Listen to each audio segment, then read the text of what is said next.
નમસ્કાર મિત્રો, ધોરણ 6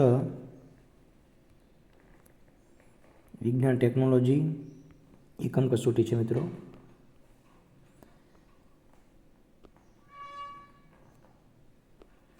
નીચેના કોઈ પણ એક લખો.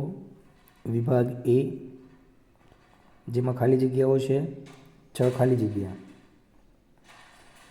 વિભાગ બી, યોગ્ય વિકલ્પ પસંદ કરો. એમાં વિકલ્પો છે 6 વિકલ્પો. વિભાગ સી, ખરા ખોટા. વિભાગ ડી, જોડકા છે. વિભાગ ઈ, ચુંબકીય અને બિનચુંબકીય પદાર્થોનું વર્ગીકરણ છે. આમાં ચુંબકીય અને બિનચુંબકીય પદાર્થો આપણે બતાવવાના. પ્રશ્ન 2, પ્રશ્નના જવાબ આપો. એમાં કોઈ પણ એક લેવાનો છે. રોજિંદા જીવનમાં વપરાતા જે સાધનોમાં ચુંબકનો ઉપયોગ થતો હોય તેની યાદી બનાવવાની છે. ચુંબકના ધ્રુવો નક્કી કરવાની પ્રવૃત્તિ કરવાની છે. વિજયની નાની બહેન રેતી અને લોખંડના કણો ભેગા કરી દીધા છે. લોખંડના કણો અલગ કરવા માટે તમે શું કરશો? 2, એક સમાન પટ્ટીમાંથી ચુંબક અને લોખંડ પટ્ટી કેવી રીતે અલગ તારવશો? 2, કૃત્રિમ ચુંબક કેવી રીતે બનાવશો? અહીંયા પ્રશ્ન 3 છે. કોઈ પણ એક જ લખવાનો. એમાં પણ પ્રશ્નનો જવાબ આપવાનો. ચુંબકનું મહત્ત્વ જાળવી રાખવા માટે આપણે શું કાળજી રાખવી જોઈએ? તમારા હાથમાંથી નાની ખીલી જમીન પર પડી ગઈ હોય તો તેને કેવી રીતે શોધશો? ચુંબકનો ઉપયોગ કરીને તમને ગમતું રમકડું બનાવવાનું છે.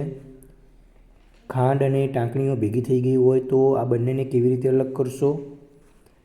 એક ગજિયા ચુંબક પર ધ્રુવ દર્શાવતી કોઈ નિશાની નથી તો ચુંબકના કયો છેડો ઉત્તર ધ્રુવ છે અને કઈ રીતે તમે જાણશો? પ્રશ્ન 4 છે. અહીંયા વૈજ્ઞાનિક કારણો આપો. ચુંબકને મોબાઈલ, ટેલિવિઝન, કોમ્પ્યુટર જેવા સાધનોથી દૂર રાખવું જોઈએ. ચુંબકની સાચી કસોટી આકર્ષણ નહીં પણ અપાકર્ષણ છે.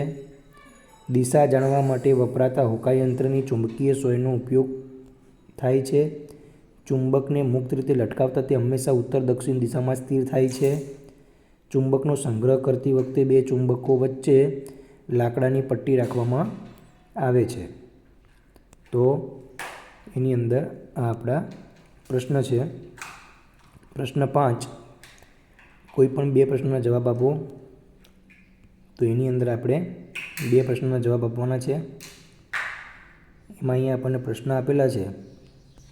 ચુંબકના પ્રકાર જણાવી તેના આકાર વિશે. તો આપણે એના પ્રકાર, જુદા જુદા પ્રકાર, ગજિયો ચુંબક, નળાકાર ચુંબક, એના પ્રકારો છે. એના આકાર આપણે સમજાવવાના. ગજિયો ચુંબક છે તો એ લંબચોરસ છે. એ રીતે કચરામાંથી લોખંડના ટુકડા શોધવા માટે આપણે શું કરશું?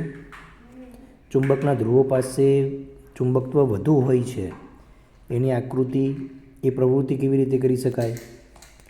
ગજિયા ચુંબકની મદદથી સાદું હોકાયંત્ર કેવી રીતે બનાવી શકાય?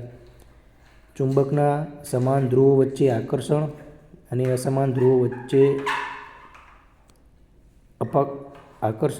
સમાન ધ્રુવો વચ્ચે અપાકર્ષણ થાય છે. એના હોકાયંત્રના આકાર, ચુંબકને કેટલા ધ્રુવો હોય છે અને કયા કયા? હોકાયંત્રનો સિદ્ધાંત જણાવી તેનો ઉપયોગ લખો.